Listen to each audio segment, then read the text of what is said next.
Welcome back, everybody. My name is Golden Boy, and today I got a vlog to talk about. First and foremost, I want to let you guys know that I will actually be away for the next 2 days. I'm going to do something over at EA in the Los Angeles studio. Should be pretty fun. Might do some behind the scenes stuff. Someone actually suggested that I do that on Twitter and on actually they also did it on YouTube too. They said you should record some of the things that you do behind the scenes. So I figured, why not? I'm gonna go ahead and do that. So that should be pretty cool. So let's go ahead and meat and potatoes of today's topic and talk about what is going down. First and foremost, and probably the only thing we're going to talk about, what is going on with Major League Gaming, what is going on with this whole league structure that they're going to be proposing. Is competitive Call of Duty ready for it? Here's my thing about it, right? I want to see this happen. I want to see competitive Call of Duty get to this point where it is a structure and we have clearly identified who the top pro players are and they're earning money and, you know, that kind of stuff. Because here's the truth, guys. When you put on these shows and, you know, you're producing these live events and all that, as I have with UMG and MLG does and all this, you know, you want those top players to be playing all the time because that is what attracts viewers. It's not commentators, it's not the production, it's not even the company. It's just the fact that they're just the best players in the world playing for, you know, X amount of money or just playing against each other in a LAN environment. People just want to see that kind of stuff. So it's a big deal, and I can understand why MLG is going this route. Makes perfect sense. So what is going on here? Basically, the top like 12 teams, including EU teams, so 10 North American, 2 EU teams, are going to be seeded into this structure where they play in a championship bracket that will go on next season. But this season that's going on in the COD League, that's currently season 1, but things are going to progress after season 2, which is after PAX, and there's just a lot of confusion. There's actually a Reddit thread that was just posted up like not too long ago by Adam from Major League Gaming, where they kind of break it down a little bit more, but it's so much information to take in that I don't know if a lot of people are going to get it. And I think some people are just going to be like, all right, well, you know, you lost me, but screw it, might as well do what you're going to do anyway. And I know that it probably will be frustrating to, you know, them being like, you know, people are so confused, but we put it out there in such plain text. But there's a lot of layers to it. You know, there's a lot of layers. There's drafting of amateur players, and there's, you know, the up and down games, you know, teams entering from the bottom 4 going down into the pool play, or going down, excuse me, to the open bracket. There's just a lot of craziness there. So I'm going to put that Reddit thread in the description down below so you guys can go ahead and check that out. But yes, so how do I feel about all this? Well, I don't know if we're ready. I don't know if we're there yet. You know, if you remember the great roster change that happened just before the champs, the champs deadline, it was crazy. I mean, I did not expect the amount of changes that we saw. And those are things that we're going to keep on seeing unless, you know, there's plans put into place to allow this from, or I should say stop this from happening. One of the main reasons why all these teams are sticking together right now is because COD Champs is going on and they don't want to miss out on their opportunity. But you bet your bottom dollar that the second that a player is not performing in one of these leagues, they're just going to drop the player and pick up a new one.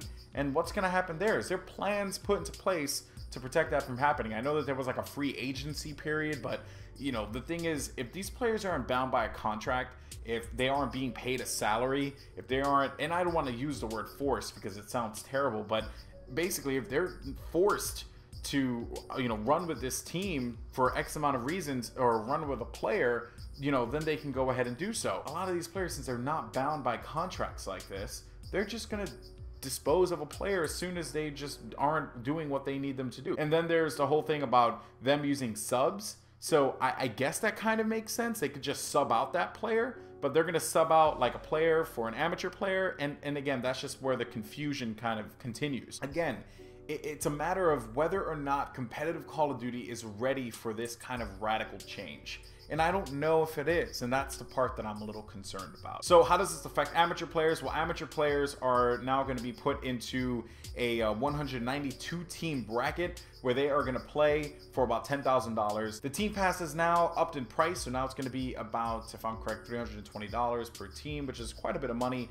plus the flights and hotels, and you know, the benefit is, according to that Reddit post, that, you know, those players are going to get their own spotlight with commentators and all that stuff, which is cool. And that was something that we were getting in the open bracket with B streams before. So you know, again, I don't know why the change needs to be made, but one thing that can be for certain, it is protecting the investments of the top players that MLG is putting into them. And you know, I know I'm going to get a lot of heat for this, but I don't care. You know, Optic Gaming at the last event, they ended up getting eliminated rather early into the tournament. I think they made it to the top 16. I don't remember the exact point where they placed. I don't remember if they placed out or in. I don't remember. But they weren't involved in the finals. They were barely on stream. And because of that, I'm sure numbers may have fluctuated up and down. So those are the things that I'm sure they want to avoid. They want to continue to maximize and invest into these players and, you know, continue to grow out their fan bases. Am I completely against what Major League Gaming is doing? No, I'm not.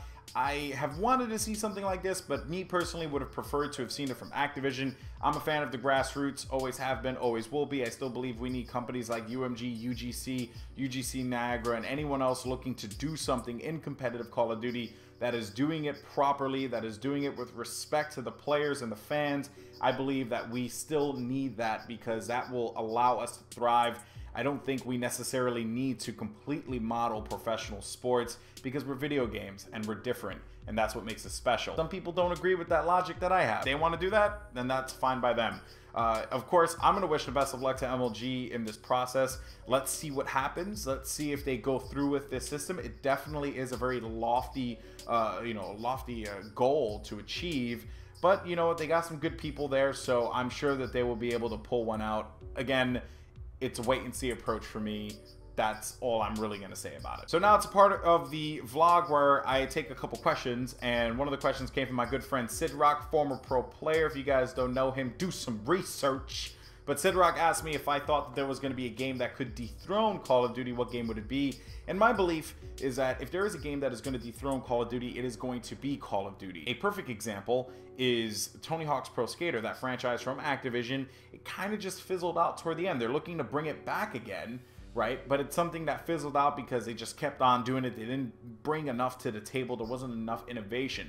But the thing where Call of Duty could succeed is in the Madden model, where Madden is a yearly game and people stay buying it and they keep on supporting it, and it's never going to go anywhere because it's Madden, right? And Call of Duty could very well replicate that same model. It has the Tony Hawk model that, you know, could end up fizzling out in the end, or it has the Madden model.